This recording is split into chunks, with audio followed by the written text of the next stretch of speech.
Mesdames, Messieurs, bonsoir. Vous êtes en direct sur Al24 News. Vous regardez l'échiquier international qui poursuit sa couverture continue du génocide à Gaza, où la première semaine du mois de Ramadan a été particulièrement meurtrière, si toutefois on peut estimer qu'il reste une marge à l'horreur.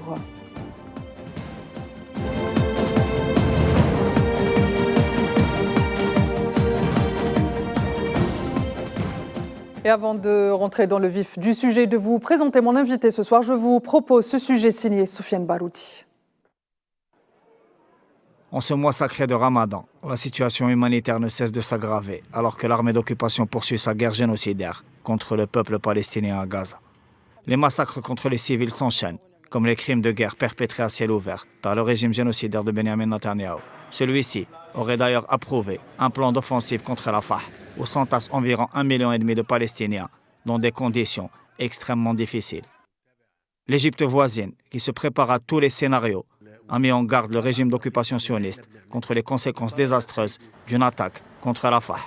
Le Caire multiplie également les efforts afin d'acheminer des camions d'aide humanitaire malgré l'interdiction inhumaine énoncée depuis de longs mois par l'armée d'occupation.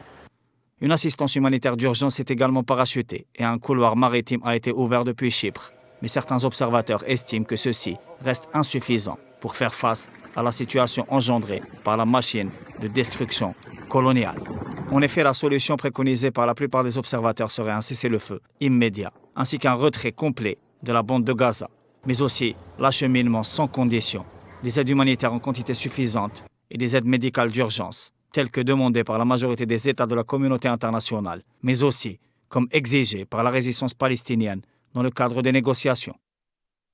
Le refus de stopper la guerre génocidaire cache en réalité l'incapacité sioniste à atteindre les objectifs qu'elle avait affichés. Pour preuve, la résistance palestinienne continue à attaquer les colonies telles que Sderot, ou encore de débarquer par des opérations amphibies menées par des commandos de manière spectaculaire depuis le nord de Gaza assiégé depuis de longs mois. Washington, pour sa part, paraît très embarrassé et exige une issue politique, tentant de faire pression sur l'entité sioniste dirigée par un courant fondamentaliste qui risque d'embraser toute la région dans un conflit de haute intensité.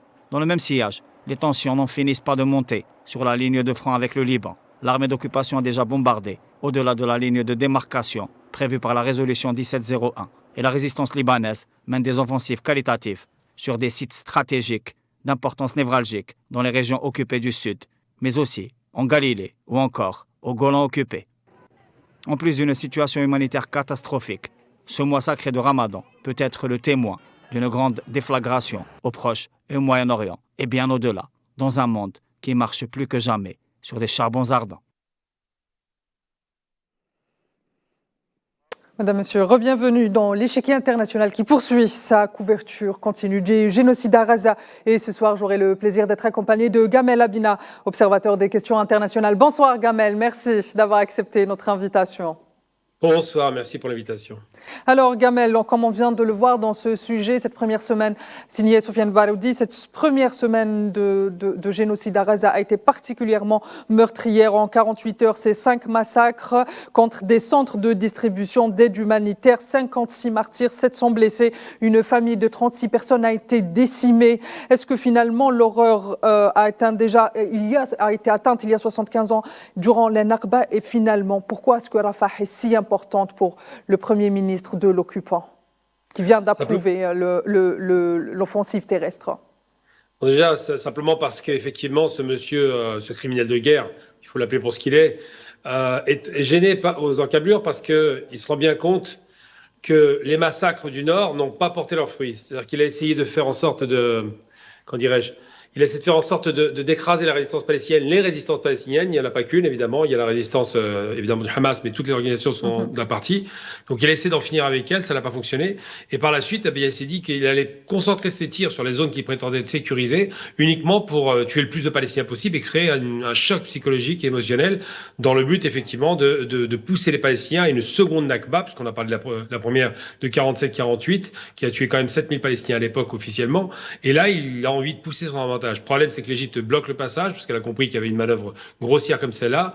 Et puis le monde entier se rend bien compte qu'il y a des criminels de guerre qui sont dogmatiques, qui sont racistes, suprémacistes et qui se prennent pour le centre du monde, qui s'imaginent faire ce qu'ils veulent quand ils veulent en pensant qu'ils ont tous les droits. Mais en vérité, ils font une grosse erreur stratégique parce que déjà leur image est largement écornée, mais surtout la résistance palestinienne depuis 5-6 mois maintenant, on est au 6e mois, tient, elle résiste, elle tient alors qu'ils ont des moyens complètement disproportionnés par rapport à eux. C'est ce qu'on appelle une guerre asymétrique. D'un côté, des Palestiniens qui résistent, de l'autre côté, des sionistes qui bombardent lâchement du ciel sans le moindre risque d'être abattus. Les avions de combat ne peuvent pas rencontrer des serres, il n'y en a pas, ni d'aviation, ni de système de protection contre cette barbarie.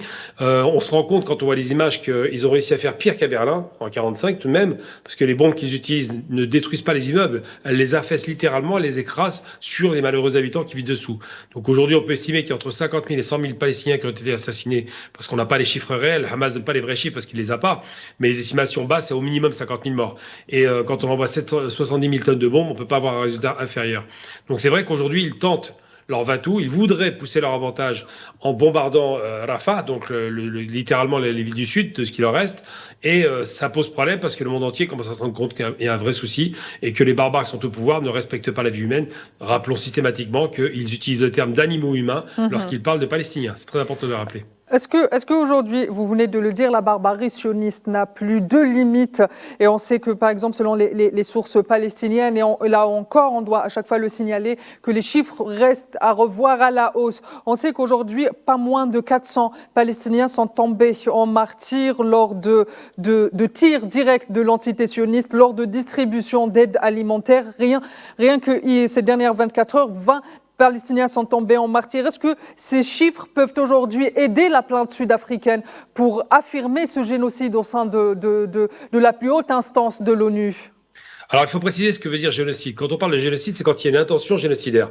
Ça ne veut pas dire qu'on a consacré un génocide, parce qu'évidemment, chaque fois qu'il y a une intention génocidaire, on n'aboutit pas forcément.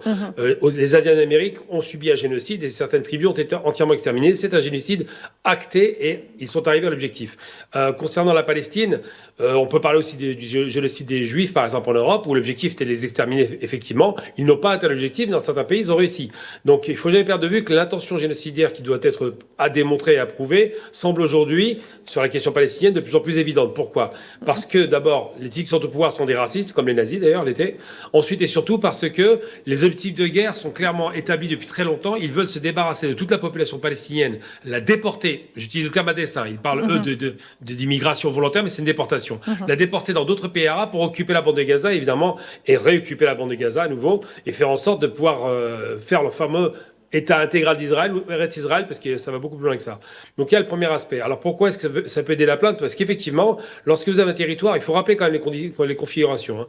C'est un territoire qui fait 12 km de large sur le sud, 6 de large sur le nord, par 45 de long. Donc c'est un territoire qui est microscopique, dans lequel est concentré, on parle bien d'un camp de concentration géant, 2 400 000 Palestiniens. Le camp de concentration n'est pas un camp de la mort au départ, c'est un camp où on concentre les populations. Il ne faut pas tout mélanger. Et en l'occurrence, les méthodes utilisées conduisent à penser que ça devient un camp de la mort. Pourquoi ? Parce qu'on a tué, il y a 70% de femmes et d'enfants qui sont tués, la moitié de la population en moins de 20 ans, c'est vous dire un peu le niveau. Chaque fois que vous tirez une balle, vous êtes à peu près sûr qu'une fois sur deux, vous tuez une femme ou un enfant. Eh bien, l'idée, c'est quoi ? C'est de se dire qu'ils vont tuer des populations qui ne peuvent pas sortir du territoire, qui sont bloquées, enfermées derrière des murs qui font 6 mètres de haut, avec des miradors. On est vraiment dans un camp géant. Ce fameux mur, cette barrière de sécurité, comme il l'appelle, ou cette barrière de séparation qui consacre l'apartheid d'ailleurs, eh bien, quand on est enfermé dans un camp et qu'on vous tire dessus, qu'il n'y a aucun moyen, soit de se soustraire aux bombes en ayant des abris aériens, ou simplement de se soustraire aux balles en pouvant partir des territoires, on est enfermé dans un territoire, on sert de tir aux pigeons. Là, on peut penser que ça devient une intention génocidaire. Parce que de deux choses l'une, soit on obtient la mort de tous les Palestiniens, ce qui est compliqué à faire, soit on obtient le départ forcé, ce qui veut dire que l'objectif était le nettoyage ethnique, donc un génocide qui préparait un nettoyage ethnique, on l'a vu au Rwanda. Donc tout cela pour dire que, effectivement, la plainte sud-africaine commence à avoir de véritables éléments de preuve. Je pense, j'attends pas de miracle, que ces criminels seront peut-être un jour poursuivis, mais une chose est sûre, cet État paria doit rester paria jusqu'à ce qu'il libère les territoires qu'il occupe de façon indue. Je rappelle notamment que le Nicaragua vient de porter une plainte contre l'Allemagne pour soutien à l'entité sioniste pour génocide à Gaza. Gamel, vous avez parlé des résistances palestiniennes et justement j'aimerais savoir, est-ce qu'aujourd'hui finalement le fait, et on l'a vu dans ce sujet, le fait que l'entité sioniste ne réalise pas les objectifs qu'elle a annoncés et avec la résistance, avec ces résistances et les réalisations sur le terrain de la résistance palestinienne et de l'autre, les avancées de l'entité sioniste qui ne sont finalement que de tirer sur des civils et de tuer des innocents. Est-ce qu'on peut considérer qu'aujourd'hui il y a une nouvelle donne dans l'échiquier géopolitique de la région ? Totalement. D'abord parce qu'il y a eu le tremblement de terre idéologique avec le retour de la Russie qui était très fort en attaquant l'Ukraine. Donc là, on se rend bien compte que les Russes ont décidé de se repositionner. Ça ne veut pas dire que ce sont des alliés des Arabes. Ça veut dire qu'ils vont rééquilibrer le rapport de force. Ensuite et surtout parce que le 7 octobre, qui revient aux 50 ans plus un jour du 6 octobre où les Arabes avaient écrasé l'armée israélienne avant que l'Amérique ne la sauve à nouveau, eh bien le 7 octobre a consacré ces 50 ans de la première victoire militaire arabe coalisée, la Syrie, l'Égypte et la Jordanie. Et aujourd'hui, des fédayines palestiniens, ça rappelle un petit peu les fédayines algériens, ont réussi à mettre en échec non seulement un mur arrogant de sécurité qui a coûté $1 milliard et qui devait ne rien laisser passer, ni une mouche, ni une souris, encore moins un Palestinien, mais surtout ont mis en échec la sécurité, la prétendue extraordinaire système de sécurité et le système de renseignement, les fameux Mossad qu'on vante beaucoup, dont on dit qu'ils sont exceptionnellement bien renseignés, mais ce n'était pas le cas, la preuve. Ils ont été capables de mettre en échec le renseignement, la sécurité, leur armée, parce que quand ils sont rentrés, ils ont tué 500 soldats, ça a été assez facile, ça prouve que quand les soldats sont face à des hommes armés, c'est pas la même chose que quand ils tirent sur des enfants qui jettent des cailloux. Donc tous ces éléments-là ont constitué un choc psychologique considérable pour l'armée sioniste, qui aujourd'hui se pose des questions existentielles. Leur sécurité par l'électronique n'a pas fonctionné, ça n'est pas suffisant, parce que les Palestiniens ont passé outre. Le prétendu renseignement était défaillant, on se rend bien compte. Il n'a pas été capable de voir les signes annonciateurs d'une attaque et d'une offensive généralisée. Le percement d'une 60aine de points était inattendu. Il pensait qu'il était impossible de se rapprocher de ce fameux mur. Ça a été mis en échec. Et surtout le fait qu'au-delà des Palestiniens, Hezbollah, le 8, a commencé à bombarder. Le Yémen, immédiatement, a bombardé les bateaux et a attaqué le sud, Eilat, le port sud occupé par les sionistes. On voit bien que les Irakiens attaquent les forces américaines. Est-ce que vous pensez que l'entité sioniste peut tenir sur ces 3 fronts alors qu'on voit déjà que son armée est affaiblie sur le terrain, mais aussi il y a un autre élément qui est très intéressant, c'est le fait que l'entité sioniste ou l'occupant sioniste oblige les extrémistes fondamentalistes communément appelés Haridim à rejoindre cette armée. Est-ce qu'elle pourra tenir le coup ? Alors, il n'y aura pas c'est pas 3 fronts, c'est plus que 3 fronts, parce qu'il y a d'abord, il y a Gaza, évidemment, il y a le Hezbollah, le sud-Liban, il y a la Cisjordanie qui commence à de plus en plus manifester son habilité de se battre, il y a évidemment le front yéménite qui va attaquer comme il peut avec des missiles longue portée, avec une annonce récente qu'ils viennent de faire extraordinaire, ils auraient des missiles hypersoniques, à voir, mais si c'est le cas, ça va changer la donne, se rendre compte que le missile devient, et le drone, l'arme essentielle d'une guerre, que l'aviation finalement est devenue marginale, et puis surtout se rappeler qu'on veut mobiliser aujourd'hui, puisqu'ils se rendent bien compte, alors l'armée est largement impactée, parce qu'il y a beaucoup de morts, mais pas seulement, beaucoup de blessés et beaucoup de traumatisés. Et donc cette armée qui n'avait pas l'habitude de combattre, parce qu'ils ont toujours combattu que des civils finalement, est en panique et a besoin de recruter. Et on se retrouve dans une configuration un peu l'ukrainienne, où on a l'impression qu'ils cherchent à tout prix des soldats en faisant croire qu'ils sont forts. Donc là, aujourd'hui, ils veulent recruter parmi les ultra-orthodoxes, ce qu'on appelle les yézidis, enfin excusez-moi, j'ai plus le terme de ce mouvement. Les Haridim. Les Haridim, voilà, avec les Lubavitch et tout un tas de courants comme ça qui sont assez compliqués à comprendre dans le judaïsme. Dans tous les cas, ils ont fait vœu de ne jamais porter les armes, parce que c'est un principe chez eux, mais ils font partie de ce gouvernement de coalition. Et donc, si jamais on les force à aller à l'armée, il y a fort à parier que ce gouvernement explose. Parce qu'effectivement, que ce soit Beit Hanoun ou tout un tas d'organisations comme ça radicales, ils ont quand même à cœur de respecter les principes fondamentaux de leur idéologie. Justement, dans leur idéologie, dans ce gouvernement de coalition, le Premier ministre de l'occupant sioniste s'appuie énormément sur ces courants fondamentalistes et extrémistes, notamment pour élaborer ou ériger de nouvelles colonies. Est-ce que finalement, ce Premier ministre qui se dit très religieux et très en adéquation avec les principes de l'entité sioniste n'est pas en train d'aller à contre-pied même des fondements même de la politique interne du colon? Tout à fait, parce que le problème, c'est de ce Premier ministre qui est un menteur, c'est pas religieux. Si lui, il est religieux, je suis le Père Noël, donc j'en sens pas trop au Père Noël. Ce caractère religieux, j'y crois très très moyennement. Par contre, c'est un vrai dogmatique et un manipulateur. Il sait utiliser à bon compte la religion pour manipuler les courants les plus radicaux dans sa cause. C'est une coalition d'extrémistes racistes qui viennent du nord de l'Europe, en l'occurrence, enfin surtout des anciens Khazars, on va les appeler simplement comme ça, et d'autres religieux juifs qui sont soit européens, soit orientaux. Et donc cette coalition, elle craque très facilement, c'est une des raisons pour lesquelles souvent son gouvernement est tombé, elle craque parce qu'ils sont faiblement liés. C'est pas une alliance religieuse, fondamentaliste, extrêmement solide. Il y a des laïcs, il y a des religieux, il y a des dogmatiques racistes, il y a beaucoup de choses comme ça qui les réunissent, mais souvent les uns critiquent les autres par le seul fait que, par exemple, ils ne veulent pas, leurs enfants ne veulent pas faire la guerre, ne veulent pas s'engager dans l'armée. Et ils considèrent que c'est une façon de trahir leur idéologie sioniste qui dit que tout citoyen, homme comme femme, doit être engagé, quelles qu'en soient ses raisons, et la religion ne les intéresse pas. Donc c'est vrai que ça peut craquer à tout moment, c'est un vernis qui ne dure pas longtemps, mais une chose est certaine, cet homme qui est très arrogant, hein, Netanyahou se prend pour le maître du monde, alors qu'il est le maître de rien du tout. Aujourd'hui, il est en train d'essayer d'échapper à la justice de son pays, il va échapper à la justice internationale, on est très loin du tout-puissant qu'il prétendait être de façon très arrogante. Eh bien, cet homme, il y a fort à parier que s'il mobilise ses religieux, il risque d'avoir de gros problèmes, et je vais même pousser le bousson. L'autre Premier ministre, longtemps avant lui, qui a été tué à l'époque par un extrémiste Yigal un extrémiste juif, Rabin, a été tué, lui qui n'était pas religieux, Rabin, hein, c'était de la religion de pacotille en réalité, a été tué par un radical religieux. Donc c'est un des éléments qui constitue la coalition actuelle de Netanyahou, et elle peut craquer si jamais il assiste trop. Problème, il a besoin d'hommes sur le terrain, parce que ces soldats s'effondrent psychologiquement, parce que les crimes perpétrés, ça laisse toujours un impact sur une personne, même si elle se croit dogmatiquement supérieure racialement, elle se rend bien compte qu'elle tue les femmes et les enfants, et ça c'est difficile à accepter. Donc il est obligé de renouveler son armée, et son armée, ce qui lui reste comme réserve, c'est quoi? C'est les religieux qui ne veulent pas y aller. Vous avez parlé tout à l'heure de la puissance, d'une autre puissance qui tire ses épingles du jeu au Moyen-Orient, qui est les États-Unis. Aujourd'hui, les États-Unis veulent à tout prix imposer un processus politique sur la bande de Gaza, notamment en passant par les tribus palestiniennes à Gaza. Est-ce qu'aujourd'hui, les États-Unis, comme dernier recours d'aide et de soutien ultime à l'entité sioniste, veulent affaiblir les résistances palestiniennes sur le terrain en exigeant justement un processus politique ? De toute évidence, les États-Unis veulent le faire, mais il faut se rappeler qu'il avait déjà fait en 93, après la destruction de l'Irak. Pour se donner bonne conscience, on fait croire qu'on va créer un État palestinien. Et il y avait une dynamique qui avait été lancée avant l'assassinat de Rabin, mais ça ne change rien au fait que, de toute façon, Rabin assassiné en 95, le processus commence en 93 et finit par échouer en 98, le moment où l'État palestinien aurait dû exister.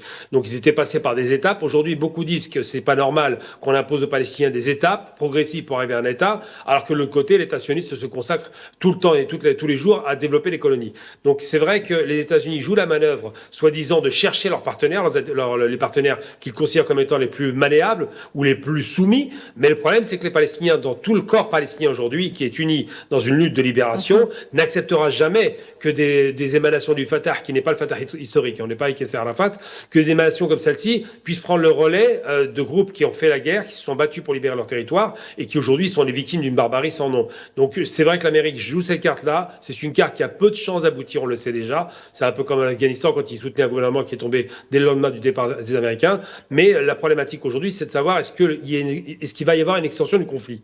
Et aujourd'hui, la peur des Américains, c'est pas tellement les Palestiniens ou les Libanais, le Hezbollah. La peur des Américains, c'est une intervention directe de l'Iran. Si jamais l'Iran intervient, à ce moment-là, il y a une généralisation du conflit et on passe à un autre niveau. Donc c'est vrai qu'aujourd'hui, l'objectif, c'est de faire baisser la tension, mais hypocritement, rappelons tout de même qu'ils envoient des colis par avion, comme si l'Amérique ne pouvait pas passer par le voie terrestre de force. C'est quand même assez extraordinaire de croire ça.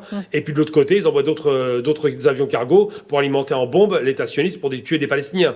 Donc il y a un double discours, une fourberie, j'utilise le terme à dessein, une vraie fourberie américaine qui veut faire croire à la paix mais qui continue à envoyer les bombes pour tuer les Palestiniens. Est-ce que vous ne pensez pas que finalement c'est le fait que les États-Unis soient aujourd'hui une puissance isolée qui les pousse à vouloir à tout prix que la région ne s'embrasse pas? Alors je veux dire, j'ai eu la chance un soir, j'avais déjà dit une fois, de dîner avec Jacques Vergès. C'était dans le cadre d'une organisation d'une association algérienne, donc on avait fait un travail assez formidable, avec Haklem Elouli, qui est un ami d'ailleurs, qui est très, très, très engagé, sénateur français sur la cause palestinienne, franco-algérien.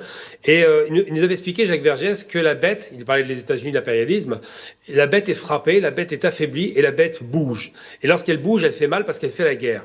Mais qu'il a expliqué que maintenant, avec l'avènement de la Chine, de la Russie, de l'Iran, de l'Inde, des pays comme ça périphériques de l'Est, les Américains voient leur précarité économique se réduire, voient leur influence politique se réduire, leur influence militaire échouer, On voit bien qu'ils ont échoué jusqu'à l'Afghanistan Mhm. et en Irak et la Syrie, et voit bien qu'ils n'ont plus les moyens de porter le bâton, la fameuse politique de la canonnière, dans les pays du Sud, parce que les pays du Sud rattrapent leur retard technologique et que le courage reste dans le Sud.